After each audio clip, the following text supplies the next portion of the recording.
third piece of advice that I have for you is remember that every time someone breaks your heart, you're guaranteed a glow up. I think we're scared of breakups because we only think of the things that we're going to lose and we don't account for the things that we're going to gain, which is you have all this time that is just freed up in your schedule. You could take up another job, you could pick up a hobby, you could learn a sport, you can read a new book, you can watch another movie that really inspires you to your next project, you can develop a passion project, you can volunteer at a shelter, you could start an NGO, you could work at someone's NGO, you could you can study more, you can focus on your academics, you can pick up yoga. My point is that you can do and pick up as many things as you want because a considerable amount of your time is freed up from your schedule.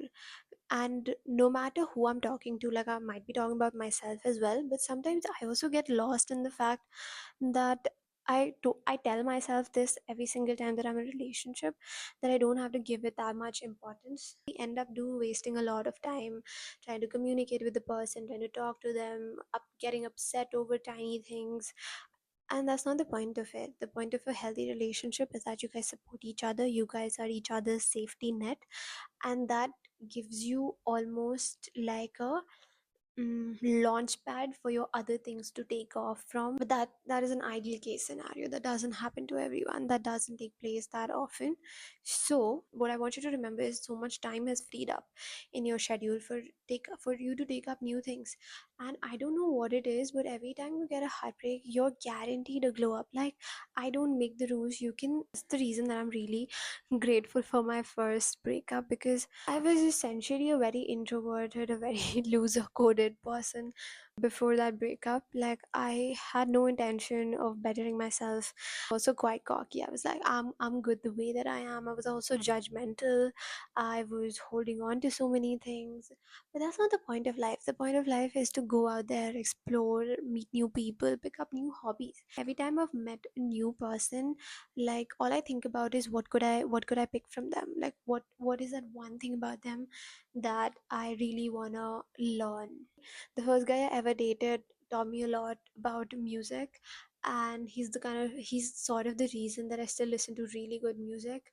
And I found my way around it. Like, it's not entirely his taste, but I found my way around it, and I've fallen in love with the art, or the art form that is music, or just that it really brings me up sometimes. And it's all those artists that he introduced me to, so I'm really grateful for that. And sometimes people just make you articulate in ways that you don't really understand, and that, I think that's amazing. Like, sure, you're losing that person, but that doesn't mean that you have to lose everything that they brought into your life. Like, half of the joy of people comes from the things that they bring with themselves, and you can still practice to do those things. You could still appreciate music or movies or art forms or anything of that sort, like that. But you can also meet new people and get as many things as you want from them. Like, for example, currently I'll tell you that I am really looking like, it's so strange. And people who are seeing, like my friends who see my who, if you get to this point in the video, you'll realize who I'm talking about. But there's this one person who has just slightly mentioned that they're into electronic music or techno or whatever. And I'm just like, every day in my head, I'm just like, once I become friends with this person, I'm gonna pick that up. Like, I've never understood why people are into electronic music or why people would like something like that. I've tried, but you can only learn to appreciate something when you get to learn about it from someone who's already passionate about it, from someone who's already obsessed, from someone who is already into the scene, because that's your best go to it. They're going to introduce you to the best kind of music, to the best kind of things, to the top tier. Like, you don't have to go through the shit of exploring things at the bottom. You can just access the things that are already good, because they have developed taste, right, in that thing. And there's no I don't think there's anything wrong with that. um So that's what's next on my mind. I've also been looking for a kind of friend who would teach me how to play a sport I really want to play, but I haven't come across anyone like that. So once that happens, I'm gonna be proposing. I think it also works in the way that once you come back to yourself and once you think about the things that you like and the way that your face look and the way that the things that you're thinking about. My mom always says that one thing, Jesse Soj Vesi Sirat, she says, but I also take it in the way that whatever Jesse Soch Vesi Surat as well. Like if you're constantly thinking of hateful, negative things, then that kind of starts showing on your face, and you don't want that. You want your head to be a quiet place. You need it to be some place that is safe for your heart to be. Like it shouldn't, like your thoughts shouldn't give you anxiety, and they should not propel you to do things that you don't want to do. Once you come back to yourself and think about what feels good on your face and what feels good in your body, what looks hot on you, what kind of hairstyle, what kind of earrings, what kind of makeup looks great for you, like once you come back to yourself and you focus the lens back to what I want and what do I like when I look in the mirror, that's when I think you're guaranteed a glow up, because it doesn't matter how the world makes you feel. Like I might look like shit to other people, but as long as I look in the mirror, I think I look pretty. Like nothing else matters. Absolutely nothing else has ever mattered to me. Like external validation is, maybe it's easier for me because external validation has never been my thing anyway.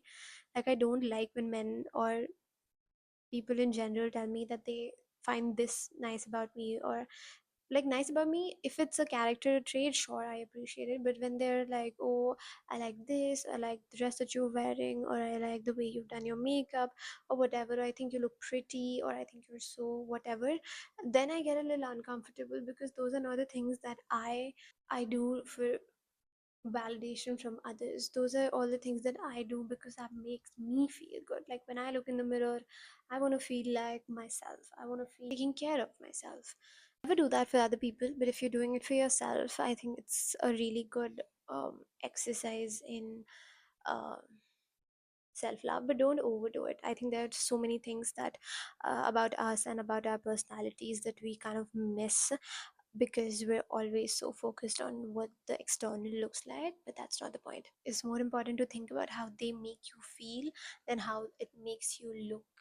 Also, this hack that I use every time I'm breaking up with someone is, instead of being sad about it, I start chanting like Azadi, Azadi, Azadi at the back of my head every time I start breaking up with someone.